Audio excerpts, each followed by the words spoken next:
Hello everyone, in this video I'll be hunting the Minotaur Raid in Oramond. To access this spawn, you must have the rank of Citizen in the Rathleton quest, which means you have cast 300 votes. This spawn is very close to the depot in Oramond. From the depot, we'll exit the town to the south and head into the Glooth factory. The Minotaur Raid can be found to the east. The way the raid system works here in the Glooth factory is every hour after server save, a raid will trigger and last for approximately 45 minutes. That means, if the servers come up at 7 minutes after the hour, these raids will start throughout the rest of the day at 7 minutes after the hour. Either the Minotaur, Mechanical, or a Wildlife raid will take place. You can cast votes with the NPC Marvin and check the board next to him to see which raid is currently voted for. The raid with the most votes has the highest chance of occurring, but it is not guaranteed. You won't know which raid it is until you check. You can either time it to come right at the time the raid should start to have a better chance of getting the spawn, or wait until about 10 to 15 minutes after it starts so there'll be some more density to increase your experience. You'll find lots of creatures while hunting this spawn, both variety and quantity. The Minotaur Raid contains Minotaur Invader, Worm Priestess, Minotaur Hunter, Mutah Warrior, Minotaur Amazon, Executioner, and Mutant. This is the only spawn in the game where you will find the Minotaur Invader. There's also a Minotaur Totem and a Glooth Powered Minotaur that will turn into a Depowered Minotaur, but we'll go into further details on these later.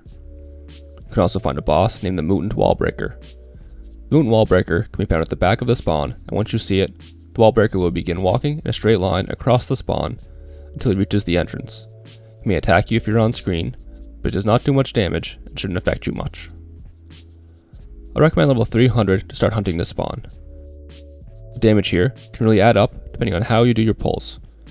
If you're a higher level and or have good gear, you'll be able to stand in the middle of the spawn and generally not have to worry about the extra creatures or if a new wave spawns on top of you. When you are first starting out though, I recommend staying closer to the walls so you don't pull too much or even make it so 8 creatures won't attack you at once. The most abundant creature by far is the Minotaur Invader, but the damage can fluctuate quite a bit between each creature depending on the pulls. There are 2 unique creatures you have to watch out for during this raid. The first is the Minotaur Totem. These do a large AoE heal that will heal itself and all creatures in the radius for between 500 and 1000 health. They also have a lot of health at 6000, so they're difficult to kill. You want to focus them down if they are in the area where you will be doing your pull. These are the most dangerous if there are multiple within range of each other. They would out-heal any damage, so you won't be able to move if you get trapped. This can happen sometimes around the entrance if you show up to the raid late and there is no way to get inside. Another thing to watch out for is if you're in the middle of a pull and another wave drops on top of you, a totem could spawn and start healing the creatures that already have you trapped. You'll have to be quick to run if you see this happen, or kill your way out if you are trapped. The second creature to watch out for is the Glooth Powered Minotaur. These take almost no damage from any attacks. To weaken them, you have to lure them over special tiles around the cave. These are called Glooth Extractors. There are many of them around the perimeter of the cave. You can see I have some marked as exclamation points on my map.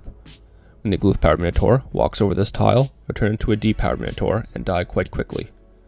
Neither the Minotaur Totem, Glooth Powered Minotaur, or Depowered Minotaur are found in the bestiary. When hunting here, I used 1 powerful crit, 2 powerful life leech, 2 powerful mana leech, and an intricate magic level imbue, which I always have in my coif. I use Avalanche while hunting this spawn, but you may want to look into creature weaknesses yourself to determine the best element for you. Ice is quite effective against all creatures, but the resistances vary.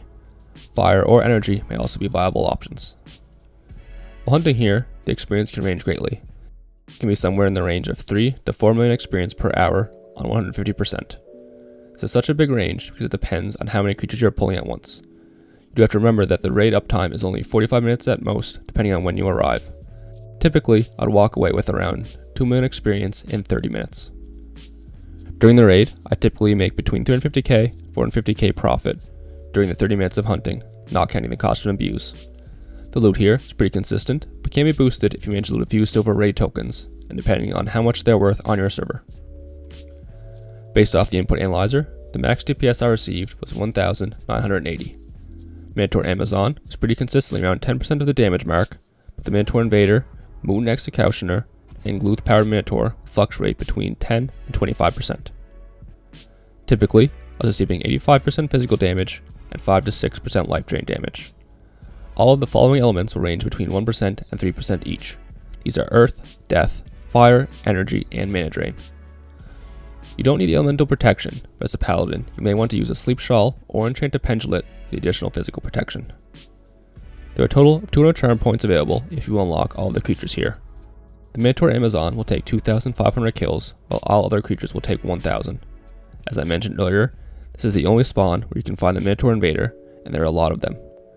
It will only take 3 to 4 raids to complete them. The rest of the creatures will be nice to make progress on if you enjoy hunting this spawn.